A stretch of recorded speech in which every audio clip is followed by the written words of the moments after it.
Today on Deeply Shallow, episode 19.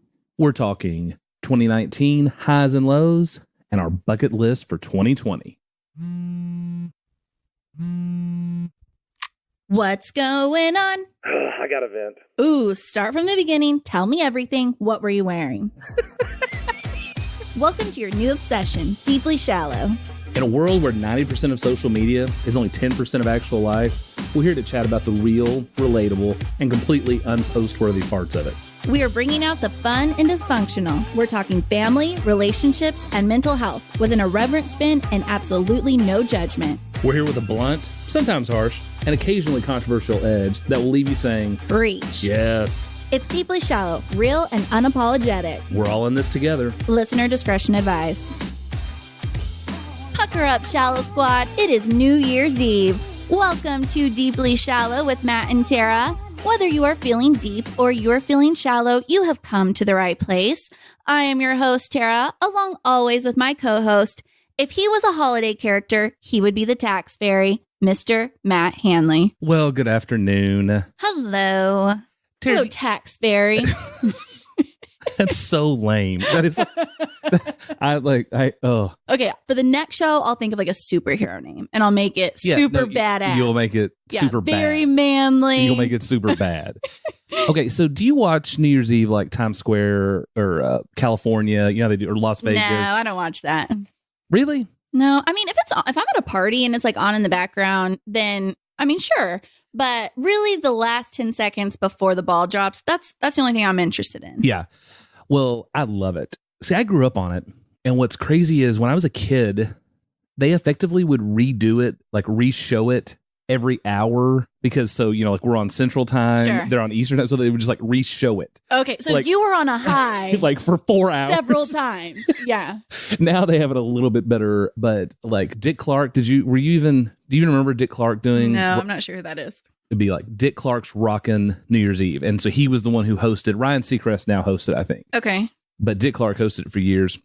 I mean, a long time. And it was like, but it was, they crammed something like 1 million people in Times Square. See, to me, that is so crazy. Which I've done. You would want to go. You have done that? Yeah, I've been in Times Square on New Year's Eve. No, thank you. It is much more controlled than it looks. Like when you see it on TV, you think, oh my gosh, it's just like a sea of humanity. Yes. Well, when you're actually there, they have everybody in like corrals. Okay. But they have enough space on all sides that they could drive an ambulance down in case somebody got in trouble. Yeah, that's good. But here is the reason why neither one of us, and I cheated. I did kind of the bougie version of it. But the reason, but people who are doing it, they get there like at 11 in the morning. Okay. 11 noon. So like lunchtime, they're getting to Times Square. Okay. But then they can't leave the corral like to go to the bathroom. That would be a major problem. That would be for both of us. Yeah. Like, there's no way we could do 12 way. hours. I can't hold it that long. Yeah. No way. So like when it hits midnight, those people are gone. Yeah, they're like, I have got to go to the bathroom. And if you've ever been to New York, there are no public bathrooms, like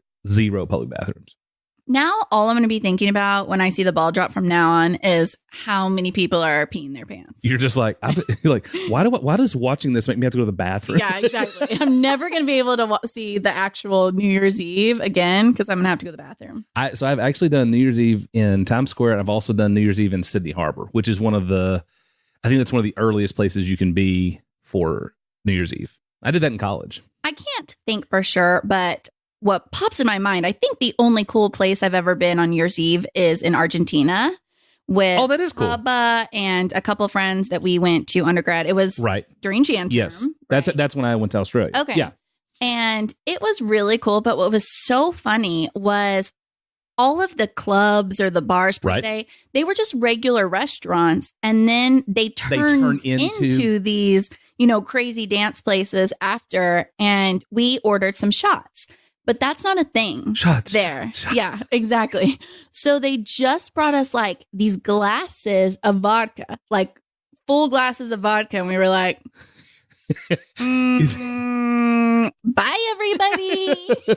See you in the new year. Isn't that kind of like the meme that's like, can I order a small glass of tequila? And they're like, a shot? Like, okay, whatever. Okay, like, I mean, I'm not here to write your menu. Yeah, exactly. So what are you doing this year for New Year's Eve? Well, for New Year's Eve this year, I will actually be in Mexico. Okay. So I will be celebrating the new year there. In style and trying to relax a little bit in preparation of what will, I'm sure, be very busy 2020. So, of course. But as always, before we get into all that, right, we need a mental health check-in, our last mental health check-in for the year. Yes. Well, the pressure is on. The pressure is on. So as always, we rank our mental health at the beginning of our show from 1 to 10. Tara, where are you today? I'm good, but I'm a little bit sad because Christmas is over. I know. That I'm in mourning. I kind of figured that. I love Christmas. But I'm not taking my tree down until the 1st. So. You really should keep it up until Epiphany. That's the 7th or 8th. Okay. Sorry, Hubba, I have to keep my tree up till the 7th or 8th in respect for something I've never heard of. Sorry, you won't be able to. You've never heard of Epiphany? No. Okay. What is it? It's a religious holiday, but I mean, of course I've heard of it. I'm respectful of all religious holidays. So I know Hubba would like to actually be able to see out your, like right now there's like zero natural light in Tara's apartment because the Christmas tree is blocking the entire. Yeah. So you are, so what do you think your number is? I would say 7. Yeah. I'm still good, but I'm sad. Yeah. This is a tough part because when you do get like to the end of the holidays, I think there is a natural letdown. Right. Even if you don't love the holidays, like just being able to see everybody and like, yeah, it's kind of your last like couple of days off work. Like you do Thanksgiving and then you do Christmas and then New Year's. And then it's like, especially when I'm in a long stretch. So once your year's over, January 1, they don't care what you did in, 2019. What have you done for me lately? Exactly. Yeah. So we're back to 0. So yeah, I'm going to go with a 7. What about you? How are you feeling? I'm probably around a 6, 6.5, just because like I so enjoy, even though I don't love Christmas like you do, like just seeing all family and friends and like all the holiday parties and all that stuff kind of concluding. And so, yeah, I think it's natural to have kind of a little letdown here after the Christmas. So yeah. All right. Well, as we have said, it is New Year's Eve when y'all are listening to this podcast. Yep. And it is our last podcast of 2019. Wow. I know. I cannot believe it. Wow. So in the spirit of that, we wanted to kind of do our topic around that. Yeah. So we're going to do kind of a 2019 year in review. That's right. Tara, I think anytime you do a year in review, I think that the first thing we should do is start with kind of our highs and lows for 2019 before we start kind of looking to 2020. What do you think? Okay. Yeah, I love that. Let's do it. Okay. So give me like give me a high and low that you've had this year. Okay. So what's funny is I guess these kind of go together. Okay. This high and low. So I think that the low part was those few months that Hubba was away doing his away rotations for getting ready to kind of wrap up med school. And first of all, the anxiety leading up to the time he was going to be gone. Do you think that was actually probably the worst part? I mean, I do. I think the buildup was unknown, pretty significant. Right. Yes. The unknown of what to expect. Right. Yeah, exactly. Yeah. That's tough. And then, of course, when he was gone, I mean, just waking up knowing, okay, everything that it needs to be done, you have to do it. Right. There's no like, hey, can you change her diaper or can you pick up dinner or go to the grocery store? Like, no, that's all on me. So that was probably like one of the low points of the year.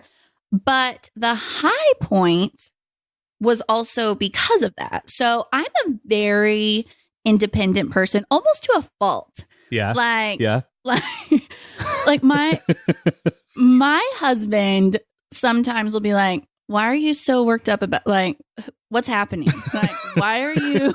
He's like, all I asked you is if you could fold my socks, and you're over here packing a bag, telling me that you are a woman, here you roar. Like, so I mean, almost to a fault.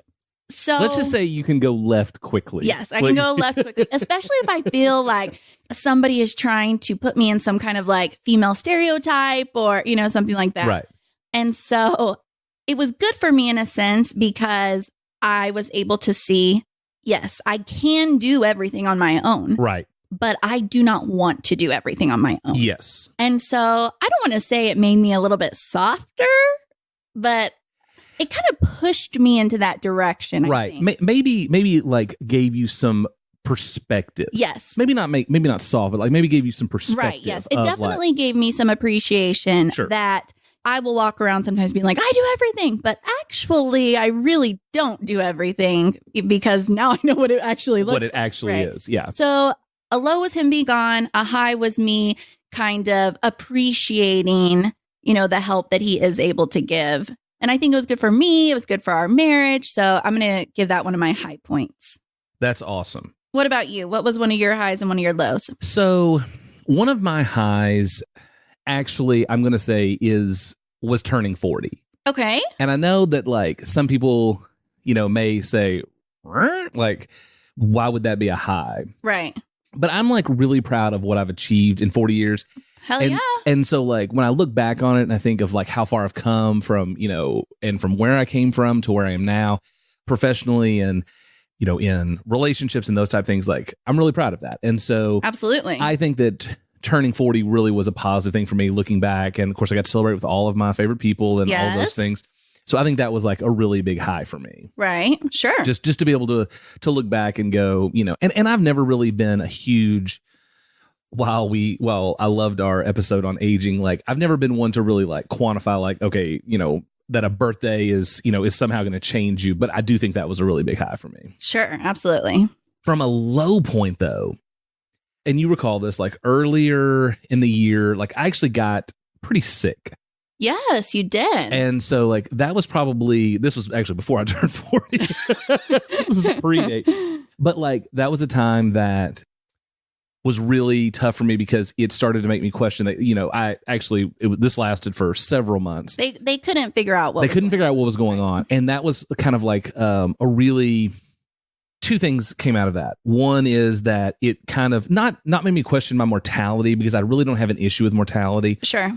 But it did make me realize that my religious faith was a little bit lacking because I was just constantly like anxious and I would not like give up that anxiety over that. Sure. So that was kind of one of the things that came out of that. I was like, man, like I've got to be more faithful and understanding that like sometimes I don't know what's going on, but it will be okay. It will work out. And so that was probably, turning 40, definitely a high, but really struggling with this kind of mystery illness, which really they never really kind of figured out what exactly it was, but I've been obviously feeling better. So, okay, what about you? Give me another high-low.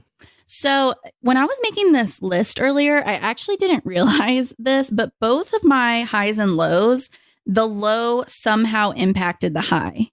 I think that's normal. I mean, I think that can certainly correlate. Which is so interesting now that I'm looking at it on paper. But so I had written down as one of my lows turning 30. But not for the reasons that you would think, but because I turned 30 and it just felt like shit hit the fan immediately following me turning 30. And also when you're 30, or when you're young, not when you're 30, when you're in high school or college and you think about being 30 and you kind of imagine what your life will be like at 30, when you get there and it looks absolutely nothing like that, what you thought it would, it's hard to kind of be like, what am I even doing? And I went through definitely a phase where I was like, I'm failing because life shouldn't look like this at 30. Right. You did have a very tough entrance into 30. Yes. And then like I broke my knee like 5 seconds into it. Yes. And, I was really looking forward to going to Disney with my cheer team last year. Those group of girls are just like, we don't really talk about religion a lot, but I really do believe that God brings certain people together. Of course. And I feel like my cheer team last year, that was very much the case. They were just all meant to be together. And so I was really looking forward to going to Disney with them. And then the broken knee, it just threw a huge wrench into it. Yeah. But the high that kind of came out of that was when you were on crutches, you find out real quick how out of shape you are. When you were asking one leg to pull your body around, yikes. Yeah. I mean, so when I was on crutches, I was thinking to myself, okay, you have got to kind of get in a healthier position, not with my weight, but with food. I feel like I have always had a very unhealthy relationship with eating. I either want to eat everything or I'm not eating anything. Right. And I guess I never recognized that for what it was. And so this year, I actually went and got some help on learning how to control like emotionally outbursting eating. Right. And we're actually going to talk about this a little bit more on a future episode. So I'm not going to get into it too much. But kind of getting that under control where I no longer am like, I'm sad, let me go eat 3 chili cheese dogs. I mean, it sounds so simple, but it's actually a really big deal when you've been a binger, for so long. Right. So, so that was definitely one of my high points. What about you? What's another high and low for you? So probably one of the things that I'm most proud of as far as an accomplishment and one of my highs for 19 was I was able to actually reconcile a couple of friendships that had been pretty damaged, just based on some circumstances or whatever. And tell me all the dirty details. No, I'm not going to tell you all the dirty Let's say their names. No. But the thing is that I was able, through some help with my therapist, of realizing, so I can be a little bit hot-headed at times, and I can be highly emotional, which, we're both very similar in that regard. Sure. But sometimes that can lead to, like a negative impact on a friendship. And there were 2 friendships that I really had missed that, we had kind of gone sideways based on a few things. And this year I was able to like reach out to both of them and say, hey, I want to get this back on track or whatever. And that's been a really freeing experience to like not be carrying that around of like, these are people that I want to spend time with and that, that we've had great friendships in the past and like something dumb or in the grand scheme of things looks dumb. Sure. It kind of put us on the wrong track. And so to be able to, kind of get through that and reconcile those was a huge high for me. Awesome. So my other low that I'll mention is like, I constantly struggle with parenting. Okay. Like it just is always a struggle, it seems like. Sure. And I don't know, Shal Squad, as you're listening out there, like, I don't know how you guys feel about it. I think parenting comes natural to some people. And then I think that it's a shit show for other people. Yes. Yeah. and maybe that can actually happen to the same person. Like absolutely. Some days it's a shit show. Some days you're going to knock it out. And some days you're going to be like, CPS is about to arrive. Yeah. Yeah. And that is probably like the most humbling part of my life is parenting. Sure. You think like, oh my gosh, what am I doing? So that's probably, one of my lows is just like trying to do better with parenting and like not take it so hard on myself about it. Like, it's like, geez, pull your shit together, man. Like, you're responsible for these 2 children. Like you got that you want them to be good, decent people when they get older. Like you gotta, whatever. But so the crazy thing about parenting is it actually is life or death, but you can only survive it if you don't make it life or death. Right. That's the only way. Yeah. It's crazy. Yeah.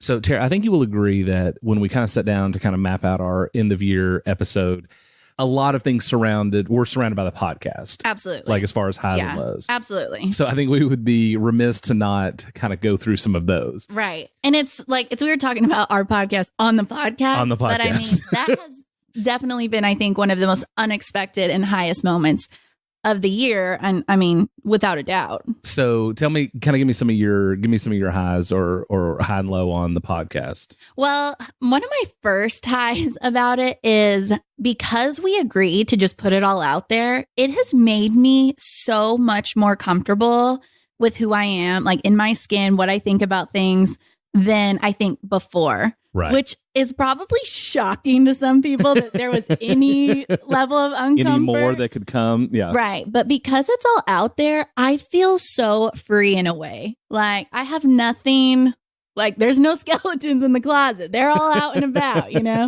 So that's one of the highs for me. What about you? So one of the highs for me is that I agree with you. I am so proud of us for agreeing to do it because as the Shal Squad is aware, like we're very vulnerable. Yes. Like because we do talk about so much. Right. And so that has been a real high that we have been able to achieve that. And like pull down the barriers, and to, create something out of thin air, for those of you who are new listeners. So we just launched October 1st. Right. Which it's crazy that it seems like yesterday, but it also seems like a long time ago. Years and years and years ago. We think we've been doing this forever. Yeah. Okay. So what's another high? So another thing that I have really loved about the podcast, especially going off the fact that we're putting it all out there, is sometimes you put out an episode and you just kind of brace yourself and you're like, oh, what's gonna happen? And so I expected to get a little bit of hate, but what I did not expect was to get so much love and people who I know really well. Right. And people I don't know at all. Right. Reaching out and thanking us for talking about different topics. It kind of made me realize that some of the things that we talk about, people don't always have a place to go discuss those. Right. And so it's been really great. And I actually wanted to read a few that kind of have stuck with me. I guess it really does make sense. Sometimes people are able to share more with people that they don't know as well. Right. Versus someone who they know really, really well, and it's just weird. And that we've had responses from all over the board. Like you said, people who know us really well, people who don't know us, and vice versa, friends of yours or friends of mine. Sure. And the response. But yes, we've gotten some overwhelming love. Mm-hmm. What do you got? So I'm going to read a couple. This one was really sweet. It was from one of our listeners. It says, "Hey, Tara and Matt, I'm catching up and love your podcast so far. I'm glad you guys talked about marriage counseling, and I've thought about getting my husband to go as well. I think you guys made some great points. I think it will help convince the hubby. Thanks." Yeah. When you can impact somebody like that, and there's nothing earth shattering about what we're saying, but sometimes it's just acknowledging things that are, to some people, maybe they just think of, like we talk about perspective. Sometimes they may just think about something in a different perspective. Sure. And that's really what we're here to do. Or embarrassment, taking out the embarrassment away from something like therapy. Yes. I mean, if this person's talking about it on the pod, then, who cares if we go in secret? You know what I mean? There's no shame. Absolutely. There's no shame in that game. And then I guess my other one is also along those lines. Mm-hmm. It says, "So totally related to your episode of Share a Last Name, Not a Bathroom. It definitely got me in my feels and thinking. I'm going through the 7-year itch and my husband recently moved out. Hearing you guys talk about going to therapy made me try to want to convince him." And then there were some other details that are personal, so I'm not going to read those on the podcast. But, and you know why I think maybe those stuck in my head was because I was super nervous to talk about actually going to therapy myself on the podcast. And now it's like one of the things I'm most proud of doing. Sure. I'm most happy I did. And I think that's one of the things that we try to achieve on this. Obviously, we want to entertain, but we also want to empower people. We want to empower. And like you said, we want to take away some of the stigmas, whether it's marriage counseling, whether it's failing at parenting, whatever those pieces are. That's one of the things that we strive to do here, is to make people, one of the things we talk about is this is a judgment-free zone, right? When we're talking about stuff, we are telling on ourselves long before anybody has an opportunity to, because we want folks to know this is okay. Right. This is real. Yeah. Well, so it has not been all sunshine and rainbows. It has. It has not. It has not been all sunshine and rainbows. So let me give you let's talk about the level of anxiety. We have been in overdrive. We have not hit a even pace since October 1st. It is because, like you said, I think we do record, and we'll brace ourselves for whatever. And I think that the anxiety, especially when we first launched, because we did not know, we really thought we thought our moms would listen and no one else, or that people would just laugh us out of, right, whatever. Exactly. And so I think the anxiety piece has been probably one of the low parts, but again, as we kind of have been going through there, thanks to the Shallow Squad, yes, absolutely, that has helped kind of lessen that. Right. So you guys really do as much for us as we do, or as we try to do for you guys. Yeah. Because you guys give us so much, good feedback, and that's really huge. Yeah. It is so weird and crazy and amazing to see someone out living their life wearing one of our shirts. Yeah. What? Yeah. It is so bizarre. It's so fun. I just love it so much. So along those lines, I think that it has really stretched us as people. Yes, absolutely. I think it has definitely stretched our friendship both to the brink. And in the same week, we can have the highest high and the lowest low, or in the same day. We can be yelling at each other, slamming doors, and then I'm texting him can you bring me a Starbucks, please? But I think I mean, if it was possible, I think our friendship has really grown through this, because I think as we have both tried to encourage the other person and make them, and help with knowing that when we went into this commitment, it was like, okay, here's what we're going to talk about, and here are the things that we want to make sure are real and relatable. And I think us being open to what this podcast has become, has been a little bit of nerve-wracking. Yes. Well, I mean, we originally started this to talk about pop culture and Real Housewives. Yeah, and TV shows we like. I don't even know how it got to where it did, but I feel it naturally kind of gravitated that way. And so for those of you who may or may not have noticed, depending on how you're listening, like we actually have redone our description of our show since the beginning, and kind of redone kind of what our intro and kind of what this is, because it has morphed, and that's been really awesome. And I think it's more genuine this way, because this whole thing started from Matt and I talking on the phone so much. Yep. And so that's why in some of our artwork, there are phones, in the side, because that talking on the phone is really the jumping off point for this entire project. And it's probably realistically, especially now with us not living in the same town, it's 90% of our, probably 80% now that we get together to record. But before it, I mean, it was probably 90% of our relationship was the phone. Right. That was a huge part of it. Yeah. And I mean, to be perfectly honest with you guys, us talking to each other on the podcast is almost identical to us talking on the phone, except way more foul language. Yes, on the phone. Yeah. we have really curbed the foul. That actually should be like our biggest accomplishment. That really lack of profanity. Yeah. Every one of our like really close friends that has listened to the podcast, like one of their number one things is like, I'm really amazed y'all don't cuss more. Right. Yeah. Like I'm surprised. Yeah. Good job, y'all. So high five for us. Yes. That's there we go. But yeah. Okay. So as great as this year has been, 2019, yes, it is time to look forward. 2020. That's right. So, what is your bucket list for 2020? I have a couple of things on my bucket list. Now, I am a huge Dave Chappelle fan. Okay. And I have actually been after the banana about this for a while now. Sure. I really want to meet Dave Chappelle. Okay. So I'm going to put that on my bucket list, and that's going to be my stretch bucket list item. Banana. Make it happen. I would like to meet Dave Chappelle. I think he would be just like the coolest hang ever. Yeah, I think he would be awesome. Okay, what's on? Give me something on your personal bucket list. Mine's kind of lame, but buy a house. It's on my bucket list. That's not lame. That is super huge. I mean, I think so, but it's not exactly super juicy or anything. But it's been a long road. So it has. I'm looking forward to putting down some roots. Right. You guys have been, especially over the last few years, in influx with medical school and all that. But the great part is that should be settling down. Yes. But we've got a few months to go before we kind of know what's going to happen. But then I think it's important just for the listeners to know that it doesn't matter where Hubba and Tara end up, the podcast will continue. Right. So for those of you who don't know what, he's talking about, Hubba and I will actually find out on March 20th, where he is going to do residency. Right.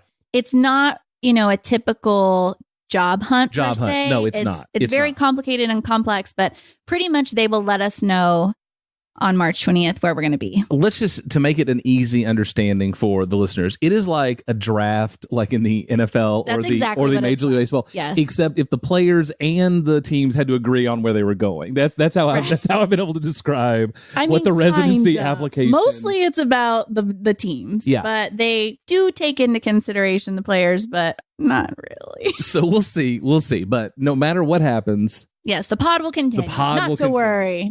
Yes. Okay, so what's another one of your bucket list items? Well, this is actually already in motion, but, we have talked before. I think I've mentioned before, New York City is like my home away from home. Sure. And this year I will be able to experience that with the oldest. So we actually have a trip planned. So I will be able to take him there for the first time. And it's a scary deal because I don't know if he will enjoy it as much as I do. Right. But, because he's still fairly young. He'll be 13, I guess, when we go. And so just the fact that he's going to be 13, he's going to let me go with him is because it's kind of he's going to hang with you. Yeah, he's going to hang. I think is impressive. But that's kind of my second bucket list item. That's awesome. I love that. Yeah. What about you? All right. So my second one is go on a second honeymoon with Hubba. It is so weird, but we have never gone on any kind of like big vacation, just the two of us, ever. Okay. I mean, literally never. What's really funny about that is I'm pretty sure that the banana and I tagged along on your honeymoon because it was like it was like 5 years after we. Yeah, it was just what was that 2 years ago that we all went. Yeah. Like, but that wasn't that your honeymoon trip that somebody had given you. It was our honeymoon trip that we had been gifted at our wedding, but we just did not have time to go until like 5 years later, and so then we're like, you guys just come along. And they did, and we had a great time. Oh, we had a great time. So I really want to try to get, Hubba on some sand, maybe shirtless, a drink in my hand. Well, that will be fun. That will be fun. Yeah. So that's my other bucket list. Awesome. It'll probably end up being the pool in our neighborhood, but I mean, I'm going to put it on the list. But some of the neighborhood pools, they have like that walk-in sand entrance. I'm just going to buy a bag of sand at Target if all else fails. Like you with the hair, go stand over on that sand, baby. That's good. That's good. Yeah. Okay. Hit me with another one of yours. Okay, so my last bucket list item is going to be probably the most challenging of my bucket list items. Okay. And meet Dave Chappelle is on there, so... Yes, so to put that in perspective, yes. No, and I think that a lot of people can relate to this, like, 2020, I really want to get a handle on my stress level. Okay. I mean, like, and I know that's a great one. I know that's not sexy and that's not whatever, but like, I got to get a hold of my stress level. I think if you were to get a handle on it, it would probably be sexy. I think what you're doing right now is what's not sexy. All right. What is your last bucket list item for 2020? Okay. My last bucket list one is very immature and super shallow, but I do not care. I want to plan an epic prank on Matt Hanley. The prank to end all pranks. And I want to get it on video. So that will be happening in 2020. Great. So just as I say, I'm trying to get my stress under control. Now I'm going to have the anxiety. I didn't know you were going to say that, or I would have bumped it up a little bit. Now I'm going to have the anxiety of wondering when you're going to try to prank. You never know when I'll strike. This is true. All right. And then we also have a couple bucket list items for the podcast. We sure do. So the first one is go to a haunted house due to popular request. And I'm already wanting to die. I'm already scared. Yeah, I already have the pit, like the feeling in the pit of my stomach. Like. Let me just tell y'all, it's not going to be some like super great haunted house. Like it's going to be, okay, what elementary schools have a haunted house that I can walk through? It is going to be basic and I like, no. I think that we talked about the one that like requires the 34-page like waiver. Yeah. Y'all, we will not be there. We have to set everybody needs to get their expectations low. Very low. Our story, reactions will be enough entertainment. One story, like we're not doing a multiple story situation. It's going to be one story, clearly marked exits, like safe words, the whole thing. All of it. I'm taking a bodyguard. I'm already scared. Yes. Okay. So that is our bucket list item number one, which really we did not choose. That was chosen for us. Yeah. So. Thanks a lot, Shell Squad. Do us dirty like that. Oh, gosh. Okay, Matt, tell them the last one. So our last bucket list item, or our second bucket list item for the pod, is we are going to do a live podcast this year. That's right. We are going to do that. So we are place to be determined, although we're working on a couple of places, but we will obviously keep everybody informed well in advance. But we're going to do a live podcast. That was one of our goals relatively early on, was to be able to do that. Right. So we went to a show and saw how basic it was. And we're like, okay, we can do this. That. Like, oh, this is all it is. Count me in. So we're going to do a live podcast, and like I said, we'll let everybody know kind of what the details are and all that stuff. But yeah. And because we want to do all the things to include the Shallow Squad, of course, we also put together a very short Shallow Squad challenge bucket list. Yes. Shallow Squad, we are challenging you for 2020. That's right. And we're making them really hard. Yes, really difficult.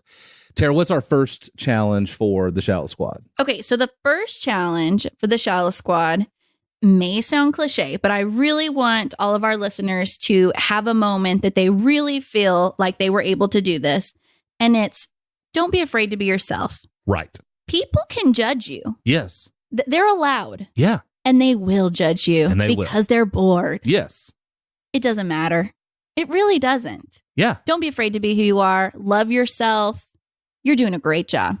That's right. That's right. We're all in this together. We are all in this together. That's right. 100%. All right, Matt, what else? In a similar kind of encouragement, if you've been thinking about taking a risk on something, doing something that you've never, or trying something that you have never done before, we want to encourage you, take the risk. Do it. The old saying is you generally don't regret the things you do. You regret the things that you don't. Absolutely. And so, we want to be encouraging, if you've been thinking about doing something, whether it's, changing careers or having a baby or whatever it is that is kind of tugging at you in life, go for it.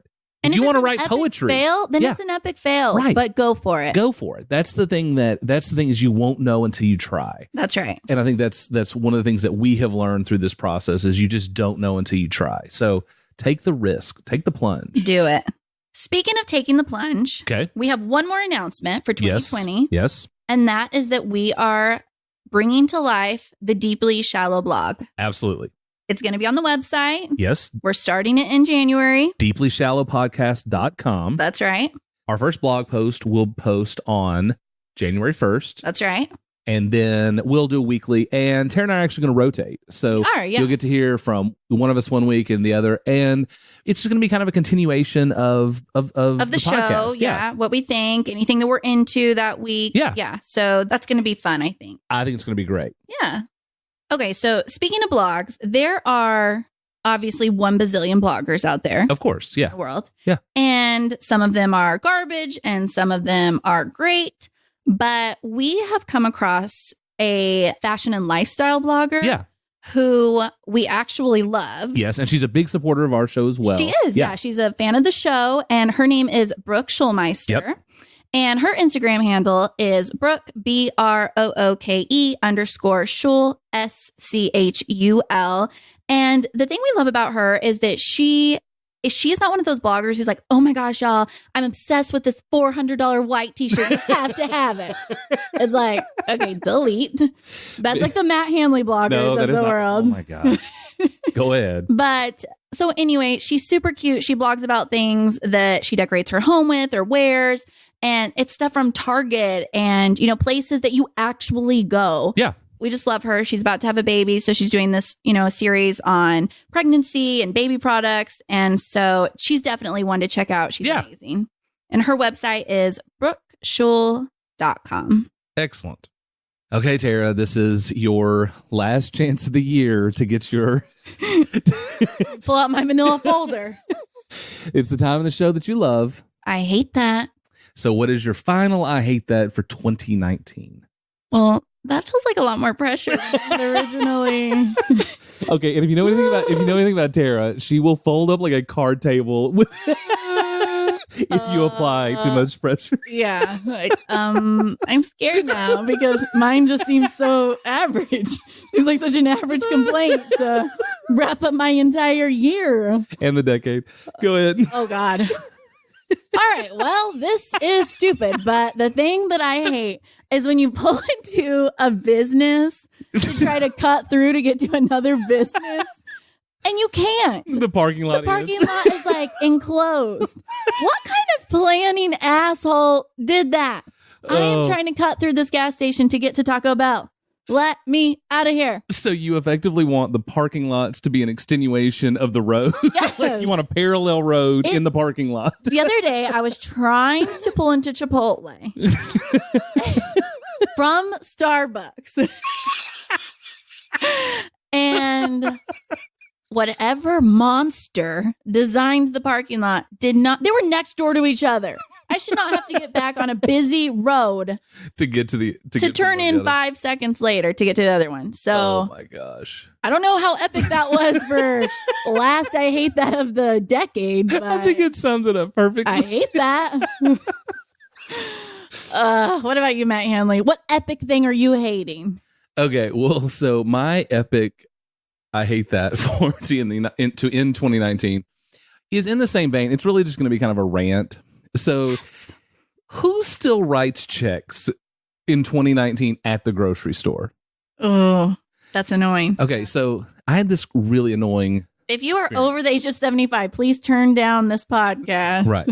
So, yeah, well, my mother-in-law actually writes checks at the grocery store, I found out. But so in ranting about this the other day. So I was at the grocery store and there was a gentleman in front of me who had a conveyor belt full of groceries. Fine. Okay. No big deal. The young cashier gets everybody. How dare he buy all those groceries all those at the grocery store? And I know, like, everybody's going like, man, I was at the grocery store. Like, why? Where were the plethora of assistants? So he checks out. Little cashier gives him his total, $87, whatever. So he's just standing there, and I was like, this is weird. So finally, after what was like an awkward amount of time, sure, he announces to me and the guy behind him, well, my wife has the money, and she went to go look for whatever. Okay, two things here. One, I think it's very rude to like leave one person at the checkout while you go try to fetch something at a grocery store. I mean, I think it's super rude too, and I only do it twice a week.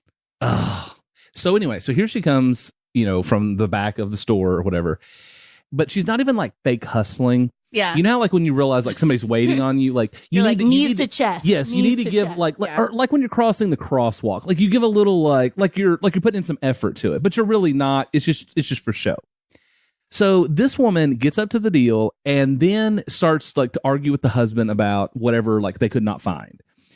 Followed by she getting her checkbook out and then writing a check for her groceries and filling the entire check out. Hello, people, it's 2019. Just give them the check. They print it and then give it right back to you. Tara, I hate that. Yeah, I get that. I think that's appropriate. So frustrating. It should be a cash, debit, or credit card scenario at the grocery store. Maybe in 2020. Maybe so. All right, you guys, this has been a year in review. Tara, can I just, before you wrap up?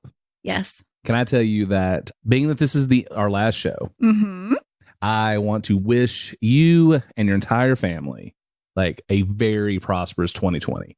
You guys have so much going on, and it's going to be an amazing year for y'all. Oh, you're going to make me cry on the pod.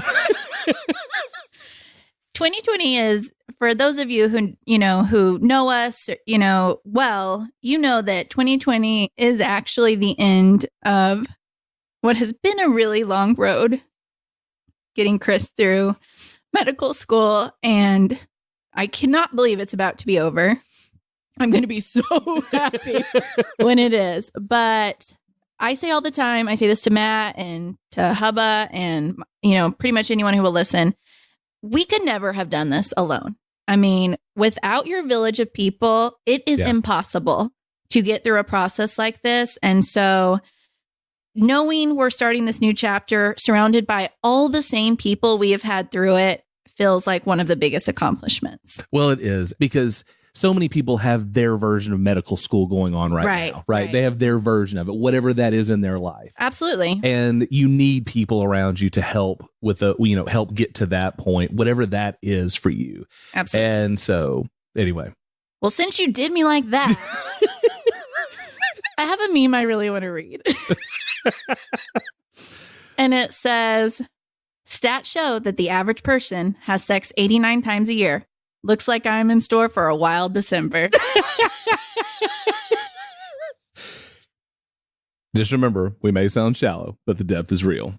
And don't forget to check us out on Instagram at Deeply Shallow Podcast and like Deeply Shallow Podcast on Facebook.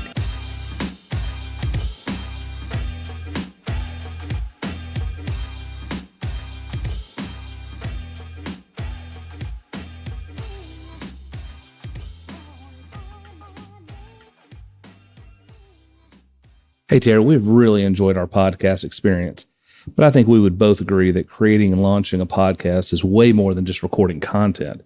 We had no idea how much technology could help or hurt a podcast. I mean, we could be spending hours on editing, audio quality, uploading to a hosting service, just to name a few. Totally agree. We interviewed several companies and couldn't be happier with Riley and his team at Podigy. Their skills, passion, and professionalism have proven to be the best partners for us. Yeah, that's podigy.co, PODIGY.co. Right now, they're offering 25% off first month services for new podcasters.